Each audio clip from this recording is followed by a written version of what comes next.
3월 10일 말씀 묵상하겠습니다. 함께 기도하겠습니다.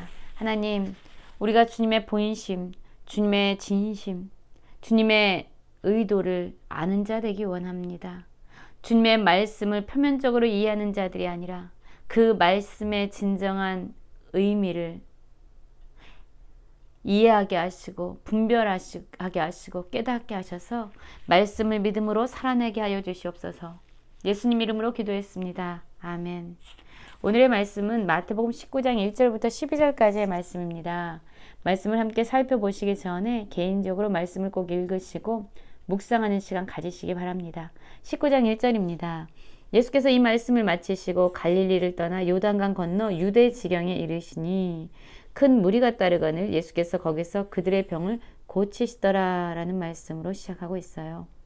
예수님은 갈릴리를 떠나셨습니다. 그리고 유대 지경에 이르셨어요. 그리고 얼마 지나지 않아서 이제 예수님은 십자가의 길을 가시게 될 것입니다. 힘들고 어려운 상황이 예수님의 눈앞에 펼쳐질 것입니다. 그러나 그런 상황에 있음에도 불구하고 예수님을 따르는 큰 무리를 불쌍히 여기셨고 그들을 긍휼히 여기셔서 예수님께 나오는 자들의 병을 고쳐주시고 그들을 치유해 주셨습니다. 그렇습니다. 우리도 예수님처럼 우리가 어떠한 상황에 처하든지 우리의 마음이 어떠하든지 상관없이 사람들을 향한 긍휼함과 그들을 향한 사랑을 멈추지 않기 원합니다. 그때 바리새인들이요 예수님께 나왔습니다. 그리고 예수님께 이러한 질문을 하는 거예요. 사람이 어떤 이유가 있으면 그 아내를 버리는 것이 옳으니까? 라고 묻고 있습니다. 많은 사람들이 예수님께 찾아왔지요. 예수님께 나왔지요. 어떤 사람들은 그들의 문제를 해결하기 위해서 나왔습니다. 자녀의 병을 고치기 위해서, 또한 여러 가지 문제를 해결하기 위해서 예수님을 찾았고 예수님께 나왔어요. 자신의 질병을 고치기 위해서 나와서 예수님의 치유함을 받았습니다. 그런데 바리새인들이 예수님께 나와 질문하는 목적은, 그들의 동기는 바로 예수님을 시험하고자 했다라고 얘기합니다. 예수님을 넘어뜨리는 것이 이들의 목적이었어요. 그리고 어떤 이유가 있으면 아내를 버리는 것이 옳습니까? 라고 주님께 질문하고 있어요. 예수님이 그들에게 대답하십니다. 예수께서 대답하여 이르시되 사람을 지으신 이가 본래 그들을 남자와 여자로 지으시고 말씀하시기를 그러므로 사람이 부모를 떠나서 아내에게 합하여 그 둘이 한 몸이 될지니라 하신 것을 읽지 못하였느냐. 그런즉 이제 둘이 아니요 한 몸이니 그러므로 하나님이 짝지어 주신 것을 사람이 나누지 못할지니라 하시니 라고 대답하고 계십니다. 그렇습니다. 사람을 만드신 이가 바로 하나님이세요. 하나님은 자신의 형상을 따라 사람들을 만드셨습니다. 남자와 여자를 만드셨어요. 그리고 그들이 부모를 떠나서 서로 합하여져서 한 몸이 되게 하셨습니다. 이것이 하나님께서 결혼 제도를 통해서 이루기 원하셨던 본래의 목적입니다.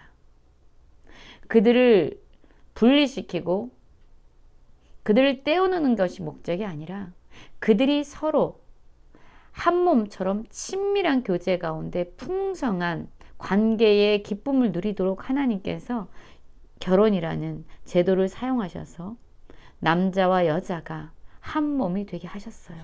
그래서 하나님의 목적은, 본래의 목적은 그들을 떼어놓거나 분리시키는 것이 아니라 한 몸이 되어 서로 존귀히 여기면서 친밀한 교제의 기쁨을 누리면서 살아가게 하는 것이 하나님의 목적이었습니다.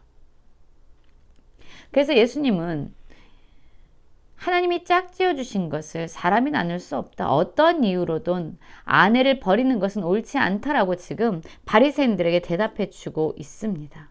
그런데 이 바리새인들이요 질문을 멈추지 않고 또 다른 질문을 합니다. 이들의 목적은 예수님을 시험하고 넘어뜨리는 거였습니다. 여짜오되 그러면 어찌하여 모세는 이혼 증서를 주어서 버리라 명하였나이까? 라고 질문하고 있습니다. 모세가 그러면 어째서 아내를 버릴 때에 이혼 증서를 주어서 버리라고 명했습니까? 당신은 이혼하는 것이 옳지 않다라고 얘기하는데 그럼 모세가 말한 것은 무슨 의미입니까? 라고 지금 예수님께 또다시 묻고 있는 거예요. 그때 예수님이 이렇게 대답하십니다.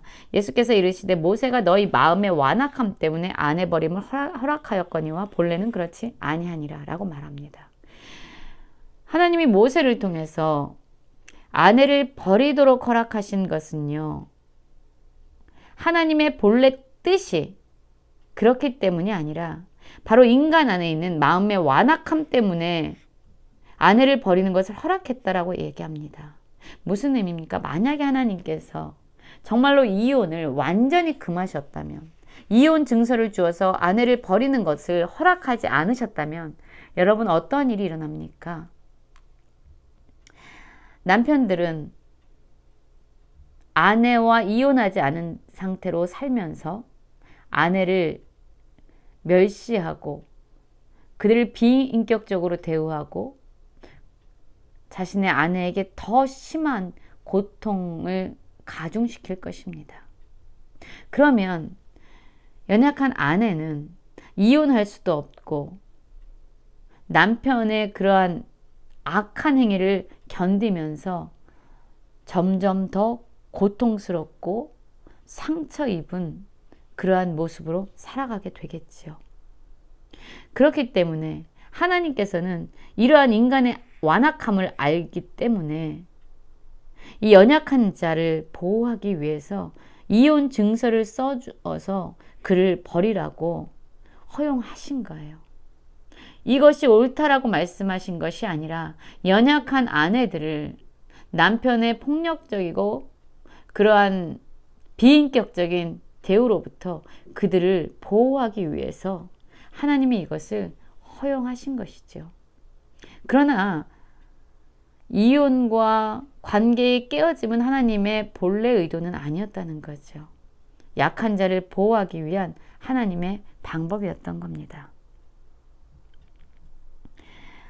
예수님이 이러한 대답을 해주고 계십니다. 그러면서 내가 너희에게 말하노니 누구든지 음행한 이후에 아내를 버리고 다른 데 장가드는 자는 간음함이라 라고 말씀해주고 있습니다. 그러자 제자들은요, 예수님께 바리새인과 예수님의 대화를 들으면서 예수님께 이런 질문을 합니다. 제자들이 이르되 만일 사람이 아내에게 이같이 할진대 장가들지 않는 것이 좋겠나이다 라고 얘기해요. 결혼하는 것보다 독신으로 사는 것이 더 좋겠습니다 라고 이야기하는 거죠. 여러분, 우리가 이 이혼의 문제에 대해서 좀 더 생각을 해보면은요, 우리는 이혼을 쉽게 생각해서도 안 됩니다. 하나님께서 짝지어 주신 사람과 분리되지 않고 한 몸이 되어서 친밀한 교제와 그러한 관계의 풍성함을 누리도록 하나님은 우리에게 결혼을 허락해 주셨어요. 그래서 우리는 결혼을 소중하게 생각하고 또한 그 관계를 지키기 위해서 우리는 노력해야 돼요. 그러나 우리가 함부로 또한 이혼한 분들을 정죄해서도 안 됩니다. 그들이 어떠한 이유로 이혼을 하게 되었는지 우리는 알지 못합니다. 한 사람의 완악함 때문에 그 관계를 지켜나가는 것이 너무나도 힘들었는지 또한 어떤 이유가 있는지 우리는 알지 못해요. 하나님은 약한 자를 보호하기 위해서, 인간의 완악함으로부터 연약한 자를 보호하기 위해서 이혼을 허용해 주셨어요. 이것이 본래의 뜻은 아니지만 약한 자를 보호하기 원하는 하나님의 긍휼의 마음이었죠. 그래서 우리는 이혼을 쉽게 생각해서도 안 되지만 이혼한 분들에서 함부로 판단하거나 비난해서도 안 됩니다. 또 10절부터 보면은요, 독신과 결혼, 과연 무엇이 더 좋은 것인가 라는 주제를 가지고 생각해 볼 수 있습니다. 제자들이 그럼 장가들지 않는 것이 더 좋겠네요 라고 대답하니까 예수님이 이렇게 대답합니다. 사람마다 이 말을 받지 못하고 오직 타고난 자라야 할지니라. 어머니의 태로부터 고자된 자도 있고 사람이 만든 고자도 있고 천국을 위하여 스스로 된 고자도 있도다. 이 말을 받을 만한 자는 받을지어다. 그렇습니다.